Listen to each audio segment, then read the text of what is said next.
Saint Joseph foundation founder గారు అయినటువంటి ప్రభాకర్ మంటి గారు మన మధ్యలో ఉన్నారు. మరి నేను పలు మార్లు ఎన్నోసార్లు వారి గురించి నేను మీకు తెలియచేశాను. మరలా నేను చెప్పటం నాకు అంతగా ఇష్టం లేదు. మరి వారు ఈ సమయంలో మన మధ్యకు రావటం మరి నాకు చాలా సంతోషకరమైన విషయము. మరి వారు రాబోయే దినాల్లో ఒక గొప్ప సేవకుడిగా, ఆత్మకర్తగా, దేవుని పనిలో జతపనివాడుగా ఉండాలని మా ప్రార్థన, మా ఆకాంక్ష. ఇప్పటికే దేవుడు వారిని మరి చాలా మటుకు ప్రభులోనికి, ప్రభు తట్టుకు తిప్పుకుని అనేకమైనటువంటి స్థలాలకు దేవుడు వారిని నడిపిస్తున్నారు. మరి ప్రభాకర్ మంటి గారు ఈ సందర్భాన్ని ఉద్దేశించి గ్రీటింగ్స్ తెలియచేయవలసిందిగా కోరుతున్నాను. అందరము గట్టిగా చప్పట్లు కొడుతూ వారిని ఆహ్వానిద్దాం. గట్టిగా చప్పట్లు కొడుతూ ఆహ్వానిద్దాం. గుడ్ ఈవినింగ్ అండి, అందరికీ ప్రైజ్ ది లార్డ్. చాలామందికి తెలిసే ఉంటుంది అనుకుంటా, ఎప్పుడు ఇక్కడికి వచ్చి పోతూ ఉంటాను.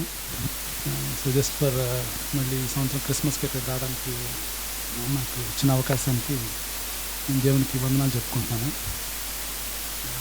I don't know what to talk, ఏం చెప్పాలో కూడా నాకు తెలియలేదు. కానీ బట్ ఒక చిన్న స్టోరీ చెప్తాను మీకు, ఒక 2 minutes 3 minutes. I don't know if I can, అంటే ఇప్పుడు నేను మాట్లాడటానికి ఇది కరెక్టో కాదు, కానీ బట్ నేను ఒక చోట విన్న స్టోరీ ఇది, అది నాకు బాగా నచ్చింది, మీ అందరూ చెప్పుకోని. సో 2017 years బ్యాక్ డెఫినెట్గా ఏం జరిగి ఉంటుంది క్రిస్మస్ రోజు,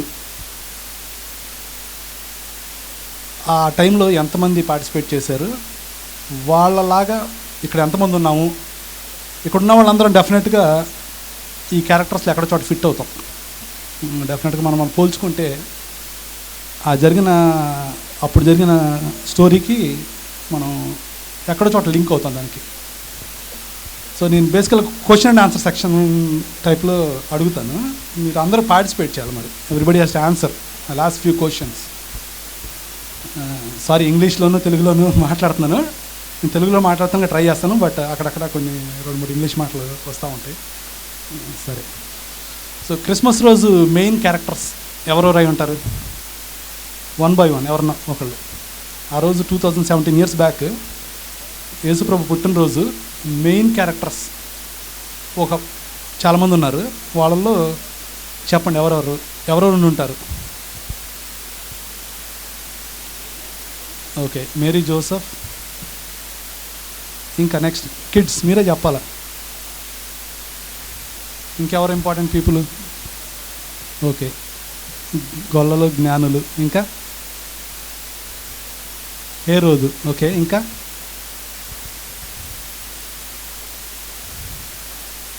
ఓకే, స్టార్. ఓకే, ఇంకా యేసోపు చెప్పేశారు. సో ఓకే, నేను తీసుకునే 4-5 క్యారెక్టర్స్లో ఏంటంటే మేరీ, జోసెఫ్, తర్వాత గొల్లలు, జ్ఞానులు, స్టార్, దెన్ ఇంకొక క్యారెక్టర్ ఏంటంటే వాళ్ళు ఉన్న ప్లేస్, జీసస్ పుట్టిన ప్లేస్కి దానికి ఒక ఓనర్ ఉంటాడు. డెఫినెట్గా వాళ్ళు పర్మిషన్ అడిగే ఇక్కడ తీసుకొచ్చి పశువుల తోటలో పడుకోబెట్టారు. దానికి ఎంతమంది ఒప్పుకుంటారో? ఓనర్ ఉంటాడు డెఫినెట్గాని. ఓకే, సో వీళ్ళందరూ they played each one played different roles. ఒక్కొక్కళ్ళు ఒక్కొక్క వాళ్ళు చేయాల్సిన పని వాళ్ళు చేశారు. సో బేసికల్గా మేరీ, జోసెఫ్ వాళ్ళు యేసు ప్రభు పుట్టడానికి వాళ్ళు ప్రాణం త్యాగం చేయడానికి రెడీ అయ్యారు. సో అలాగే ఇక్కడ దేవుణ్ణి పూజించడానికి, ఆరాధించడానికి అంత ప్రేమతో పూజించే వాళ్ళు చాలామంది ఉన్నారు ఇక్కడ. అలా ఉండుంటే it's very good. Next will go to గొల్లలు. వాళ్ళకి ఏంజిల్ అపియర్ అయ్యి వాళ్ళకి డైరెక్షన్ చెప్పింది. వాళ్ళకి డైరెక్షన్స్ ఎంత క్లియర్గా చెప్పిందంటే ఎక్కడికి వెళ్ళాలి, ఏ పట్టణానికి వెళ్ళాలి, ఏ రోడ్లో వెళ్తే ఎన్నో ఇంట్లో దేవుడు ఉంటాడు, రైట్ హ్యాండ్ తీసుకో, లెఫ్ట్ హ్యాండ్ తీసుకొని అంత గైడ్ చేసింది. వాళ్ళు అది విని దేవుని దగ్గరికి వచ్చారు. సో అట్లానే మనలో చాలామంది రోజు వాక్యం వింటున్నాం, చర్చ్కి వెళ్తున్నాం, విని నేర్చుకొని దగ్గరికి వచ్చిన వాళ్ళు ఉన్నారు. అలా ఉన్న వాళ్ళ గురించి కూడా ప్రైజ్ లాడ్. ఇక జ్ఞానులు ఉన్నారు, వాళ్ళకి ఎవరేం చెప్పలేదు, జస్ట్ ఒక స్టార్ కనపడింది, దాన్ని తీసుకొని వాళ్ళు ఫాలో అయిపోయారు, అందుకని వాళ్ళని జ్ఞానులు అన్నారు. సో అట్లాగా కొంతమంది దేవుని గురించి ఒకసారి తెలుసుకున్న వాళ్ళు, రెండుసార్లు తెలుసుకున్న వాళ్ళు ఇంకా బాగా తెలుసుకోవాలి అని వాళ్ళు చర్చ్కి వచ్చేయటం, వాళ్ళంతా వాళ్ళు ఫాలో అయిపోతున్నారు. That's also very good. So దీంట్లో ఇంకో 2 క్యారెక్టర్లు మిగిలిపోయినాయి. దాంట్లో మనం చాలామంది ఉండుండొచ్చు. ఒకటేంటంటే హేరోదు. అతనేంటి, ఎప్పుడు యేసుప్రభుని లేపేద్దాం అనే క్యారెక్టర్లో ఉన్నాడు ఆయన. ఆయన తెలివితేటలు వాడాడు బాగా, మీరు వెళ్ళి అడ్రస్ కనుక్కరండి. సో అలా మనకు తెలిసి కూడా, అంటే ఆయనకి తెలుసు ఒక రాజు పుడతాడు అని, జ్ఞానులందరూ ఎడ్యుకేట్ చేశారని, అక్కడ బెత్లెహేంలో పుట్టాడు అది అని. కానీ మనం కొంతమంది తెలుసుకొని కూడా ఎప్పుడు యేసుప్రభుని లేపేద్దాం అనే క్యారెక్టర్లో మనం ఉన్నాం కొంతమంది. అంటే ఆయనకి మనం ఇవ్వాల్సిన ఇంపార్టెన్స్ ఇవ్వట్లేదు, మనం చేయాల్సిన పనులు చేయట్లేదు. సో అదొకటి. వీటన్నిటికన్నా నాకు నచ్చిన క్యారెక్టర్, నచ్చిందంటే నెగిటివ్గా నచ్చిన క్యారెక్టర్ హౌస్ ఓనర్. వాళ్ళ ఇంట్లోనే పుట్టాడు, ఆయన దగ్గరికి చాలామంది వచ్చిపోతున్నారు, కానీ ఆయన ఇంతవరకు వెళ్ళి చూద్దామని ఎప్పుడు అనుకోలేదు. సో అట్లాగా మనకి ఇక్కడే వాక్య పరిచర్య జరుగుతుంది, ఇలా దగ్గరలోనే జరుగుతున్నాయి, వింటున్నాం రోజు, కానీ we never pay attention to that. అసలు ఏం జరుగుతుంది ఇక్కడ, ఎంతమంది వచ్చి వెళ్ళారంటే ఆయనకి ఏదో ఒకటి ఉండాలి కదా, కానీ ఆయనకి అటువంటి ఆలోచన, ఎంతూజియాజం లేదనమాట. సో ఇక్కడ ఉన్న వాళ్ళలో అలా ఎవరన్నా ఉంటే ఐ వుడ్ సిన్సియర్లీ సజెస్ట్ వేరే విధంగా మారండి. సో ఇదే నా చిన్న స్టోరీ అంతే. I don't want to take much of their times, but నాకు నచ్చిన వెరీ గుడ్ స్టోరీ. అంటే ఉన్న క్రిస్మస్కి ఉన్న మెయిన్ క్యారెక్టర్స్లో ఒక్కొక్కళ్ళు ఒక్కొక్కలాగా బిహేవ్ చేస్తున్నారు.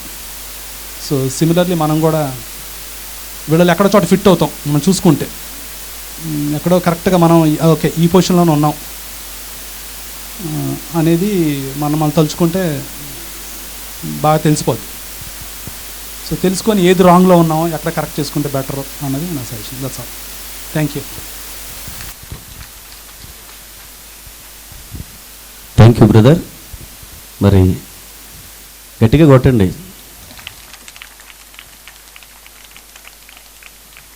ప్రతి సంవత్సరం మరి ఏదైనా మాట్లాడండి అంటే ఏమీ మాట్లాడేవాళ్ళు కాదు. అందరికీ శుభాకాంక్షలు, థ్యాంక్ యూ అని కూర్చునేవారు. ఈరోజు కొన్ని మాటలు మాట్లాడగలిగారంటే దేవుని యొక్క ఉన్నతమైన ప్రణాళికలోనికి తన దాసుని దేవుడు తీసుకోబోతున్నాడు. దాసుని కొరకు మీరందరూ ప్రార్థించాలని ముఖ్యంగా నేను వారి పక్షాన మీ అందరికీ మనవి చేస్తున్నాను. ఎంతమంది ప్రార్థన చేస్తారు? పేరు తెలుసా? మా ఫౌండర్, మా పరిచర్యకు తెలియనటువంటి వ్యక్తి. అంటే ఒక పరిచర్య అభివృద్ధి చెందాలి, సేవకులు పరిచర్యలో ముందుకు సాగాలంటే ఎవరో ఒక వ్యక్తిని దేవుడు ఖచ్చితంగా వాడుకుంటాడు. కాబట్టి మరి దీని దాసుడు మంటి ప్రభాకర్ గారిని మా పరిచయ నిమిత్తమై వాడుకుంటున్నాడు. రాబోయే దినాల్లో ఇంక ఈ పరిచయను ఉన్నతంగా దేవుడు తీసుకుని పోబోతున్నాడు. దేవుని స్తోత్రం చెప్పండి. హల్లెలూయా. మరి ప్రాముఖ్యమైనటువంటి సమయంలో మరి మనోనేత్రాలు మినిస్ట్రీ వ్యవస్థాపకులు తమ్ముడు యోహాన్ టీవీ వర్తమానికులు వారు కూడా మరి డయస్ మీదకి రావాల్సిందిగా వారు నేను ప్రేమతో ఆహ్వానిస్తున్నాను తమ్ముడిని. మరి ఈ సమయంలో పత్తిపాడు ఏఐసిసి ఇన్ఛార్జిగా పనిచేస్తున్నటువంటి పాస్టర్ మోజెస్ గారు మన మధ్యలో ఉన్నారు. 2 మాటలు మాట్లాడతారని నేను ప్రేమతో వారికి సమయాన్ని ఇస్తున్నాను. వారు గ్రీటింగ్ తెలియజేస్తారు.